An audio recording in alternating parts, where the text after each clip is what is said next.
নিজের কিডনি দিয়ে স্বামীকে বাঁচানোর চেষ্টা চালিয়ে গেছেন সে।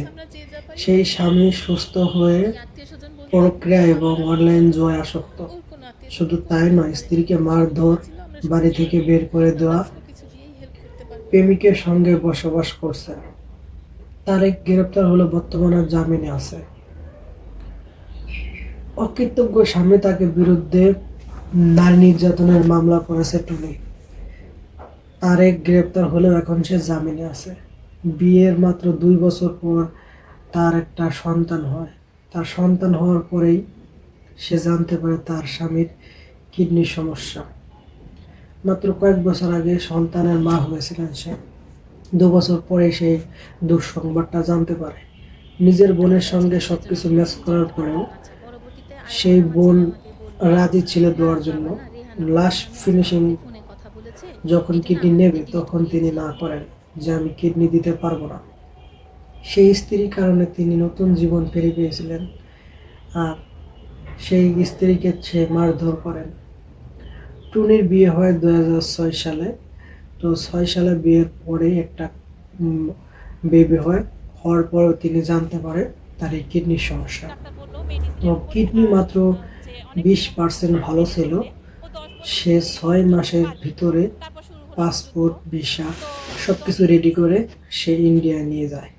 এক পর্যায়ে ইন্ডিয়া নিয়ে যাওয়ার পরে সেখান থেকে সবার কাছ থেকে ধার দেনা করে টাকা পয়সা নিয়ে ওখানে যা ডাক্তার দেখা, ডাক্তার বলে যে মেডিসিনের দ্বারা 10 বছর থাকতে পারে বেঁচে। তো এই 10 বছর মেডিসিন খেয়ে বাঁচতে হবে। তো সেইভাবেই তার বিউটি পার্লার ছিল, তার বাসা ভাড়া ছিল, আদার্স আত্মীয় স্বজনদের কাছ থেকে নিয়ে সে কি করলো, সব টাকা পয়সা নিয়ে তার চিকিৎসার জন্য ব্যয় করছে।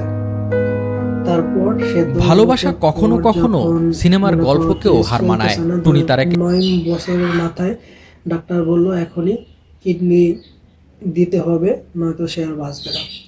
তখন সে কি করলো, তখন সে সব কিছু অ্যারেঞ্জ করলো এবং আত্মীয় স্বজনের কাছ থেকে 30,000 টাকা অ্যারেঞ্জ করলো।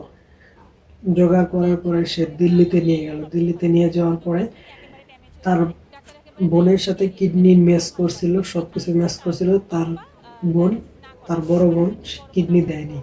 লাস্ট ফিনিশিং কি করছে, সে তার ও পজিটিভ ছিল, ও পজিটিভ গ্রুপ সব গ্রুপকেই ডোনেট করতে পারে, মানে আপনার কিডনি দিতে পারে। সেই হিসাবে ডাক্তার বলছে দিতে পারবে। তো সে কি করলো, সে এতবার একটা ত্যাগ স্বীকার করলো যে তার কিডনি দিয়ে তার স্বামীকে বাঁচালো এবং 30 লক্ষ টাকাও লাগলো। সেইখানে টাকাটা তার নিজের কিছু জমানো টাকা, আত্মীয় স্বজনদের থেকে ধার করা, বাসা ভাড়া সেই করে সে এতগুলো টাকা খরচ করলো এবং কি তার নিজের কিডনি দিয়ে তার স্বামীকে বাঁচিয়ে আনলো।